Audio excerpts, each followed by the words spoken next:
Hello ಸ್ನೇಹಿತರೆ, welcome back to my channel. ಎಲ್ಲರೂ ಹೇಗಿದ್ದೀರಾ?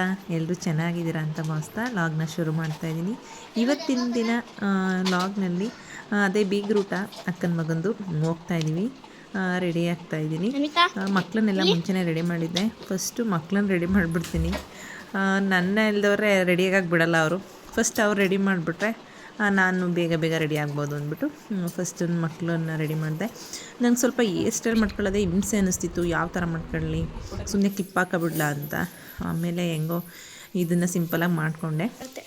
ಇದೆಲ್ಲ ಆದಮೇಲೆ ಆಲ್ಮೋಸ್ಟು ನಾವು ಮನೆ ಬಿಡೋಷ್ಟೊತ್ತಿಗೆ 11 ಗಂಟೆ ಆಗಿತ್ತು, 11 ಕಾಲು. ಏಕೆಂದರೆ ನಾವು ಮೇತ್ರಿ ಸರ್ಕಲ್ ಅಂತ ಹೇಳ್ತಾರಲ್ಲ, ಅಲ್ಲಿಗೆ ಹೋಗ್ಬೇಕಿತ್ತು. ಪ್ಯಾಲೇಸ್ ಗ್ರೌಂಡಲ್ಲಿ ಬೀಗ್ರೂಟ ಇದ್ದಿದ್ದು, ಹಾಗಾಗಿ ಅಲ್ಲಿಗೆ ಹೋಗಬೇಕು. ಹೋದ ವಿಡಿಯೋದಲ್ಲಿ ಅಕ್ಕನ ಮಗನ ಮದುವೆ ನೋಡಿದ್ರಲ್ಲ, ಅದೇ ಬೀಗ್ರೂಟ. ಇವತ್ತು ಅಕ್ಕನ ಮಗನದೇ ಬೀಗ್ರೂಟ. ಅಲ್ಲಿಗೆ ಹೋಗ್ತಾಯಿದ್ದೀವಿ. ಅಮ್ಮರೆಲ್ಲ ಊರಿಗೆ ಹೊರಟೋಗ್ಬಿಟ್ಟಿದ್ರು ವಾಪಸ್ಸು. ಏಕೆಂದರೆ ಬೀಗ್ರೂಟ ಇದ್ದಿದ್ದು ಭಾನುವಾರ, ಮದುವೆ ಇದ್ದಿದ್ದು ಶುಕ್ರವಾರ. 2-3 ದಿನ ಇರೋಕ್ಕಾಗಲ್ಲ, ಹಸು ಹಾಲೆಲ್ಲ ಕರೆಯೋಕ್ಕಾಗಲ್ಲ, ಅಪ್ಪ ಒಬ್ರಿಗೆ ಹಿಂಸೆ ಆಗುತ್ತೆ. ನಾವು ಹೋಗ್ಬಿಟ್ಟು ಭಾನುವಾರ ಹಂಗೇ ಬರ್ತೀವಿ ಬೀಗ್ರೂಟಕ್ಕೆ ಅಂತ ಹೇಳಿದರು. ಹಾಗಾಗಿ ಯಾರೂ ವಾಪಸ್ ಮನೆಗೆ ಬರಲಿಲ್ಲ. ಅಜ್ಜಿ ಬಂದಿದ್ದರು. ಅಜ್ಜಿ ಒಂದಿನ ಇದ್ದರು. ಇನ್ನು ನೆಕ್ಸ್ಟ್ ಡೇ ಪ್ರೀತಿ ಬಂದು ಕರ್ಕೊಂಡೋದ್ಲು. ಇವಾಗ ನಾವೆಲ್ಲ ರೆಡಿ ಆಗಿಬಿಟ್ಟು ನಾನು ಹಸ್ಬೆಂಡು ಮಕ್ಕಳು ಎಲ್ಲ ಹೋಗ್ತಾಯಿದ್ವಿ. ಬಿಸಿಲು ತುಂಬ ಸೆಕೆ ಆಗ್ತಾಯಿತ್ತು. ಆವಾಗ ಎ ಸಿ ಹಾಕಿ, ನನಗೆ ಎ ಸಿ ಹಾಕಿದ್ರೆ ಆಗಲ್ಲ, ವಾಮಿಟ್ ಥರ ಆಗುತ್ತೆ, ಹೊಟ್ಟೆ ಕಳೆಲ್ಲ ಕಿವುಚೋದು ಮಡಿಸೋದು ಆ ಥರ ಆಗುತ್ತೆ. ಗ್ಲಾಸ್ ತೊಗೊಂಡಿದ್ವಿ, ಎಷ್ಟು ಗ್ಲಾಸ್ ತೆಗೆದ್ರೂ ಅಷ್ಟು ಗಾಳಿ ಬೀಸ್ತಿರಲಿಲ್ಲ. ತುಂಬ ಸೆಕೆ ಆಗ್ತಿತ್ತು. ಆವಾಗ ನಾವು ಅಲ್ಲಿ ಹೋಗೋಷ್ಟೊತ್ತಿಗೆ ಇನ್ನೂ ಸುಸ್ತಾಗ್ಬಿಡುತ್ತೆ. ಗ್ಲಾಸ್ ಕ್ಲೋಸ್ ಮಾಡು, ನಾನು ಎ ಸಿ ಹಾಕ್ತೀನಿ ಅಂತ ಎ ಸಿ ಹಾಕಿದ್ರು. ಹೆಂಗೋ ಸ್ವಲ್ಪ ಕಂಟ್ರೋಲ್ ಮಾಡ್ಕೊಂಡೆ. ನಾವು ಪ್ಯಾಲೇಸ್ ಗ್ರೌಂಡ್ಗೆ ಹೋಗೋ ಅಷ್ಟೊತ್ತಿಗೆ ಆಲ್ಮೋಸ್ಟ್ ಅಲ್ಲೇ 12 ಗಂಟೆ ಆಗಿತ್ತು ಅಂದ್ಕೋತೀನಿ. ಬೇಗನೆ ಬಂದ್ವಿ. ಮಧ್ಯಾಹ್ನ ಟೈಮ್ ಏನು ಅಷ್ಟು ಟ್ರಾಫಿಕ್ ಇರಲಿಲ್ಲ, ಬೇಗನೆ ಬಂದ್ವಿ. ಅದಕ್ಕೆಲ್ಲ ಬೆಳಿಗ್ಗೆನೇ ಬಂದು ಮತ್ತೆ ಹೋಗಿದ್ದತ್ತೆ ಮನೆಯಲ್ಲಿ ರೆಡಿ ಆಗ್ಬಿಟ್ಟು ಬರ್ತೀವಿ ಅಂತ. ಇವಾಗ ಅವ್ರಿಗೂ ನಾವು ಬಂದಾಗಲೇ ಅವ್ರಿಗೂ ಬರ್ತಾಯಿದ್ರು. ಹೋಗುವಾಗಲೇ ಬಿಸಿಲಿತ್ತಲ್ವ, ವೆಲ್ಕಮ್ ಬಿಟ್ಟಿದ್ರು. ಹಾಗೆಯೇ ಎಲ್ಲರೂ ಜ್ಯೂಸ್ ಕುಡಿಯೋಕ್ಕೆ ಅಂತಲೇ ನಿಂತ್ಕೊಂಡ್ವಿ. ಬಂದಿದ್ರು, ಅವರು ನಮಗೋಸ್ಕರ ವೇಟ್ ಮಾಡ್ತಾಯಿದ್ರು ಊಟಕ್ಕೆ ಹೋಗೋಕ್ಕೆ. ಇವಾಗೆಲ್ಲ ಜ್ಯೂಸ್ ಕೊಡೋಣ ಅಂತ ಕುಡಿತಾಯಿದ್ವಿ. ತುಂಬ ಥರ ಜ್ಯೂಸ್ ಇತ್ತು. ಸೋಡಾ ಬೇಕಾ, ಸ್ಪ್ರೈಟು, ಮೆರಿಂಡಾ ಮತ್ತು ಫಾಂಟಾ, ಯಾವ್ದು ಬೇಕು ಅದು. ಅದಕ್ಕೆ ಸ್ವಲ್ಪ ಐಸ್ ಹಾಕಿ ಕೋಲ್ಡಾಗಿ ಚಿಲ್ಲಾಗಿ ಇತ್ತು. ಜ್ಯೂಸ್ ಮಾತ್ರ ಚೆನ್ನಾಗಿತ್ತು. ಜ್ಯೂಸೆಲ್ಲ ಹಾಗೆ ಮಾತಾಡ್ಕೊಂಡು ಸೈಡಲ್ಲಿ ನಿಂತಿದ್ವಿ. ಸ್ವಲ್ಪ ಮರ ಗಿಡಗಳು ಜಾಸ್ತಿ ಆ ಕಡೆ, ತುಂಬ ಚೆನ್ನಾಗಿತ್ತು. ವಾತಾವರಣ ಎಲ್ಲ ತುಂಬ ತಂಪಾಗಿ ಅನ್ನಿಸ್ತಿತ್ತು. ನಾವು ಮರದ ಕೆಳಗಡೆ ನಿಂತಿದ್ವಿ. ಬಿಸಿಲು ಕಡೆ ಹೋದರೆ ಬಿಸಿಲಿರುತ್ತೆ, ಈ ಕಡೆ ಮರಗಳಿದಾವಲ್ವ, ಆ ಕಡೆ ಸೈಡ್ ನಿಂತ್ಕೊಂಡ್ರೆ ಸ್ವಲ್ಪ ತಣ್ಣಗೆ ಅನಿಸುತ್ತೆ. ಸೋನು, ಚಿಕ್ಕಪ್ಪ, ಆಂಟಿ, ಚಿಂಟು ಎಲ್ಲ ಬಂದಿದ್ದರು, ಮತ್ತು ಮಾಮರು ಬಂದಿದ್ದರು. ಎಲ್ಲರ ಕೈಲೂ ಹಾಗೇ ಮಾತಾಡ್ತಾ ಇದ್ದೆ. ತುಂಬ ಚೆನ್ನಾಗಿತ್ತು. ಹಾಗೆಯೇ ನಮ್ಮೂರಲ್ಲಿ ನಮ್ಮ ಅಣ್ಣ ತಮ್ಮಂದಿರಿದ್ದಾರೆ, ಅವರು ಬೀಗ್ರೂಟಕ್ಕೆಲ್ಲ ಬಂದಿದ್ದರು. ಅದನ್ನೇ ಅವರು ಹೇಳ್ತಾ ಇದ್ದಾನೆ, ಯೂಟ್ಯೂಬ್ ಸ್ಟಾರ್ಟ್ ಮಾಡಿದ್ದಾಳೆ ಬನ್ನಿ ಅಂತ. ಅವಾಗ ಹಾಗೇ ಫೋಟೋ ತಗೊಳ್ಳೋಣ ಅಂತ ಹಾಗೇ ಒಂದು ಚಿಕ್ಕದಾಗಿ ವೀಡಿಯೋ ಮಾಡಿಕೊಂಡೆ.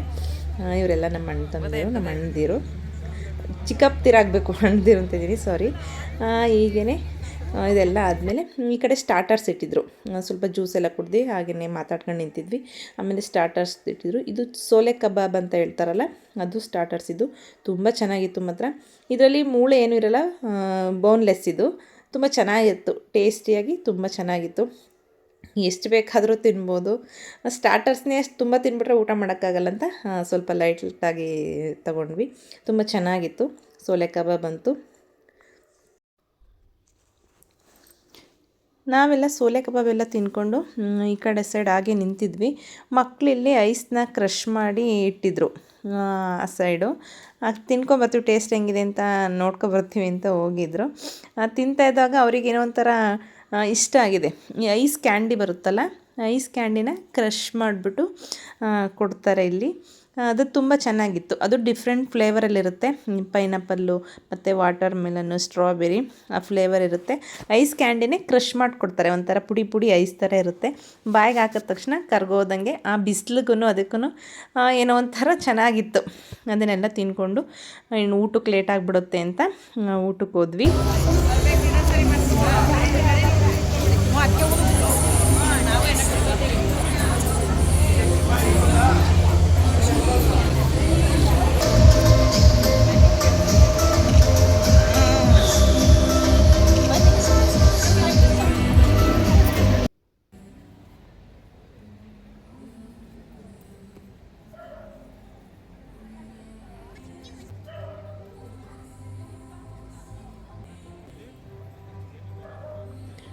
ಊಟ ಅಂತೂ ತುಂಬ ಚೆನ್ನಾಗಿತ್ತು.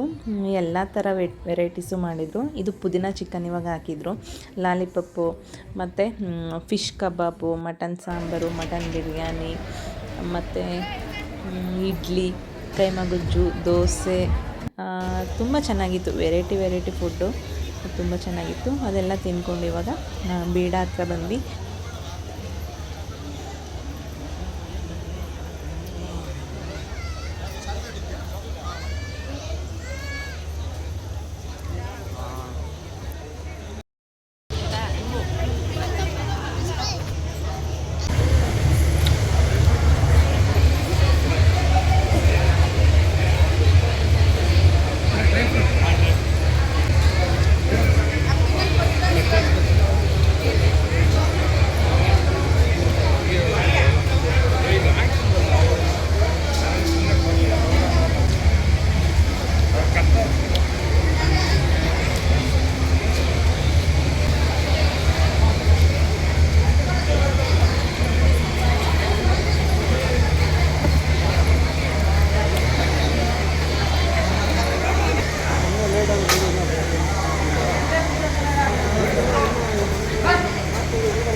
ತಿಂದಪ್ಪ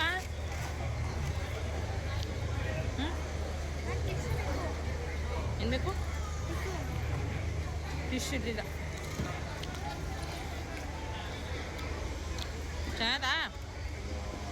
ಬೀಡಲ್ಲಂತೂ ತುಂಬ ವೆರೈಟೀಸ್ ಬೀಡಾನೇ ಇಟ್ಟಿದ್ರು. ಚಾಕ್ಲೇಟ್ ಫ್ಲೇವರು, ಮತ್ತು ಪ್ಲೈನು, ಮತ್ತು ಸ್ವೀಟ್ ಬೀಡ, ತುಂಬ ವೆರೈಟೀಸ್. ನಂಗೆ ಅದು ಯಾವುದಾದ್ರು ಹೆಸ್ರು ಅಂತಲೇ ಗೊತ್ತಾಗಲ್ಲ, ಅಷ್ಟೊಂದು ವೆರೈಟಿ ಬೀಡ ಇತ್ತು.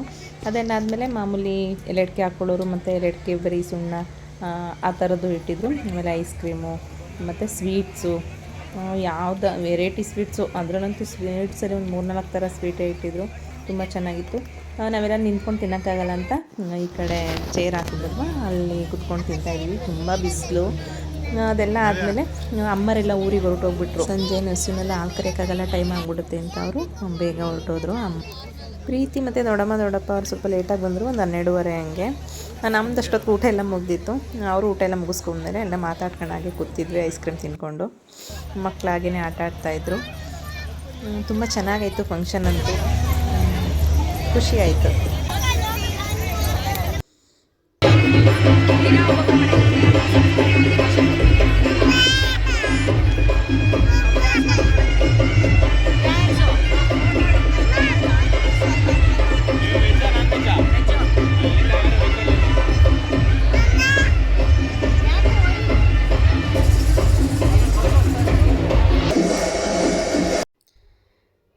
ಒಳಗಡೆ ಹಾಗೆಯೇ ಡ್ಯಾನ್ಸ್ ಮಾಡ್ತಾಯಿದ್ರು. ಒಂದು ಸೈಡ್ ಊಟ ಕೊಡ್ತಾಯಿದ್ರು, ಇನ್ನೊಂದು ಸೈಡ್ ಡ್ಯಾನ್ಸ್ ಮಾಡ್ತಾಯಿದ್ರು. ಮತ್ತು ಹುಡುಗಿದು ಫೋಟೋ ಶೂಟ್ ಮಾಡಿಸಿದ್ರಲ್ಲ, ಅದೆಲ್ಲ ಸ್ಕ್ರೀನ್ ಮೇಲೆ ವೀಡಿಯೋ ಹಾಕಿದ್ರು, ಅದೆಲ್ಲ ನೋಡ್ಕೊಂಡು ಕೂತಿದ್ದೋ. ಹಾಗೆಯೇ ಡ್ಯಾನ್ಸ್ ಮಾತ್ರ ತುಂಬ ಚೆನ್ನಾಗಿ ಮಾಡ್ತಾಯಿದ್ರು. ಕೊಡಗು ಸ್ಟೈಲ್ ಡ್ಯಾನ್ಸು, ಅದೇ ಹುಲಿ ಡ್ಯಾನ್ಸ್ ಅಂತ ಹೇಳ್ತಾರಲ್ಲ, ಅದನ್ನು ಮಾಡ್ತಾಯಿದ್ರು. ನಾವು ಹಾಗೆಯೇ ನೋಡ್ಕೊಂಡು ಕೂತಿದ್ದೋ. ಹಾಗೆಯೇ ಸಂಜೆ ಹಿಂಗೆ ಕೆಲವೊಂದು ಫೋಟೋ ಕ್ಲಿಪ್ಪಿಂಗ್ ತಗೊಂಡು ಅದನ್ನು ನಿಮ್ಮ ಜೊತೆ ಶೇರ್ ಮಾಡ್ಕೊಂಡಿದ್ದೀನಿ. ಫ್ರೆಂಡ್ಸ್, ಇನ್ನೂ ಯಾರೆಲ್ಲ ನನ್ನ ಚಾನಲ್ನ ಸಬ್ಸ್ಕ್ರೈಬ್ ಮಾಡ್ಕೊಂಡಿಲ್ಲ, ವೀಡಿಯೋ ನೋಡ್ತಾ ಇರೋಂಥವ್ರು ಪ್ಲೀಸ್ ಸಬ್ಸ್ಕ್ರೈಬ್ ಮಾಡ್ಕೊಳ್ಳಿ, ಹಾಗೆಯೇ ಸಪೋರ್ಟ್ ಮಾಡಿ. Thank you.